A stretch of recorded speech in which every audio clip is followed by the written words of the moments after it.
E aí galera, tudo jóia? Aqui é o Samuel de novo. E eu queria falar pra vocês hoje uma coisa que mudou muito a minha vida, que não só ajudou a ser mais produtivo, mas a ter mais calma de saber que eu estava escolhendo o que eu devia fazer e a tarefa que eu devia resolver primeiro para ter mais resultado. Perdi muita ansiedade em relação a não só a escolha de tarefa, só que e dentro da tarefa, o que eu deveria fazer primeiro. Quer aprender sobre isso? Vamos lá que eu vou explicar vocês no vídeo.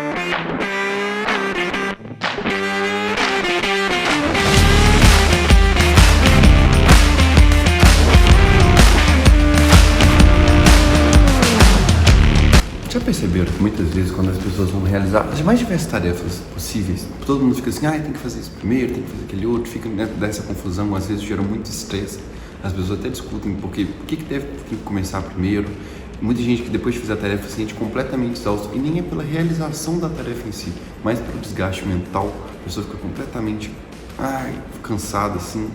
Tem gente que consegue simplesmente fazer as coisas, fazer aquilo relativamente rápido, tem resultado rápido e depois vai aprimorando os detalhes. Isso é uma questão que é até muito ligada ao perfeccionismo. O quanto que você deve ser perfeccionista para fazer as coisas e tudo mais. E tem uma fórmula para isso, já vou falar. Ela é conhecida também como princípio de Pareto. Muitas pessoas falam que é o princípio 80-20, mas só sabem disso e não sabem como aplicar, não sabem a profundidade e a grandeza que ele tem. Eu gosto muito do princípio de Pareto, que ele me ajudou demais a ter uma clareza mental de como que eu deveria sequenciar minhas tarefas no dia a dia. E isso, assim, muda completamente o seu jeito de não só a produtividade, mas a sua forma de ver as suas tarefas. Você fica muito mais calmo na forma de relacionar com elas. E a primeira coisa a gente tem que saber quem que era o Pareto, que é o que é importante, que tipo assim, como surgiu isso? Vamos lá. A primeira coisa que eu queria contar pra vocês é quem foi Pareto. Pareto era Vilfredo Pareto, era um economista. E ele percebeu uma coisa que é simples, que todo mundo sabe, mas ele percebeu um padrão nisso. O que ele percebeu? Igual você sabe, a maior parte do dinheiro do mundo está concentrada numa pequena quantidade de pessoas. Muitas vezes um menor número de clientes são responsáveis por uma maior parte do faturamento e uma menor quantidade de cantores são responsáveis as músicas que a maioria das pessoas ouvem. E aí o povo criou esse conceito, o princípio de Pareto 80-20, mas a ideia dele é mais profunda do que só um 80-20.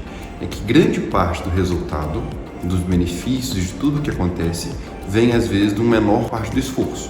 Ou seja, vamos aplicar isso em formas práticas. Às vezes você vai estudar para a prova.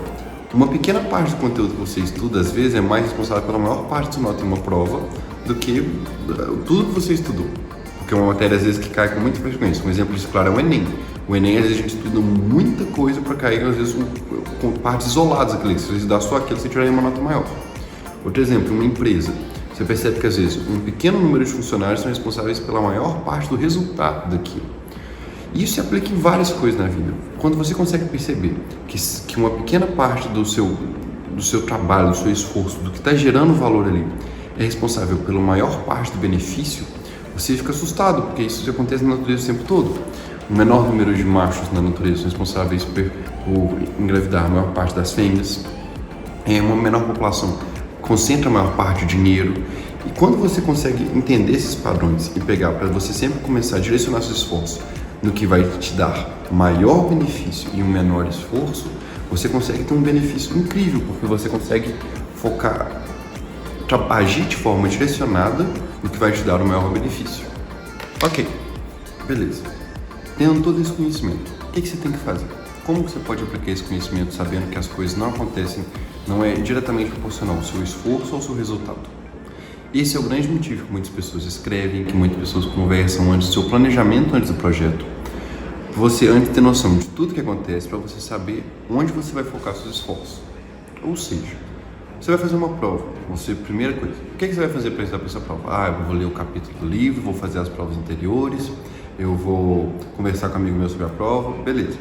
Qual que é a relevância de cada uma dessas etapas para o seu resultado final? Às vezes o que é mais relevante é você, por exemplo, fazer as provas anteriores, que vão ter questões semelhantes. Então você começa aplicando, você já sabe onde começar a estudar, você vai começar a estudar no que vai te dar mais resultado, que é fazer nas provas anteriores. Ok. Outro exemplo, em um business, você tem várias tarefas para fazer, você tem que resolver N coisas. Óbvio que tem questões que tem questão de urgência. O que é urgência? É quando você leva a questão de tempo, tem que fazer uma tarefa primeiro. Mas eu estou falando quando são tarefas que têm que ser feitas, mas no mesmo grau de importância e relevância em relação ao tempo. Nesse caso, vai fazer o quê? Qual é a tarefa que vai te dar o maior benefício no menor espaço de tempo? Por exemplo, uma empresa vai começar a entrar no marketing digital, vai começar a anunciar. Onde que ela tem que começar? Ela tem que começar no TikTok, no Instagram, no site.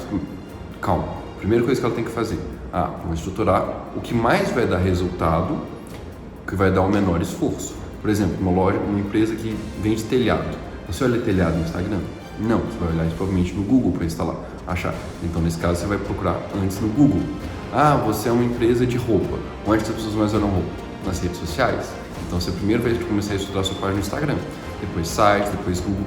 Mas você sempre vai ter em mente o que vai te dar o maior resultado com menor esforço. E menor esforço não é se você está querendo, tem preguiça de fazer, mas está buscando ter resultados da forma que seja mais eficiente possível.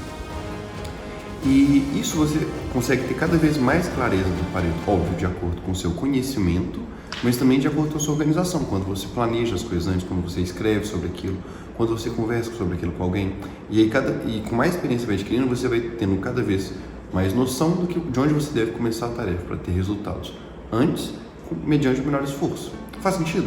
E, gente, uma observação muito importante de fazer do princípio de Pareto é o quê? Ok, você entendeu como priorizar suas ações.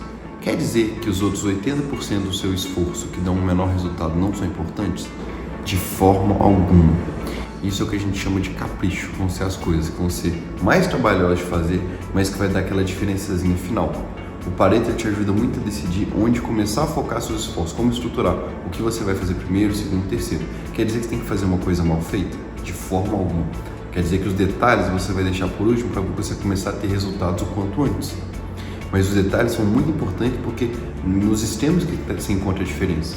Então, aquelas coisinhas que são um pouco mais bem feitas vão ser o que, em última instância, vai diferenciar você dos outros. Entendeu? Isso é uma coisa muito importante de entender, porque quando a gente fala de Pareto, a gente não está falando de fazer uma coisa mal feita, fazer sem capricho, não. A gente, assim como a gente vai organizar a nossa tomada de tarefas. Faz sentido? E aí, gente, espero que vocês tenham gostado do vídeo, seja um vídeo que faz sentido para vocês. Se ficou alguma dúvida, se tem algum comentário interessante de fazer, deixa no comentário aí que eu prometo ler todos os comentários. Tamo junto. Abraço.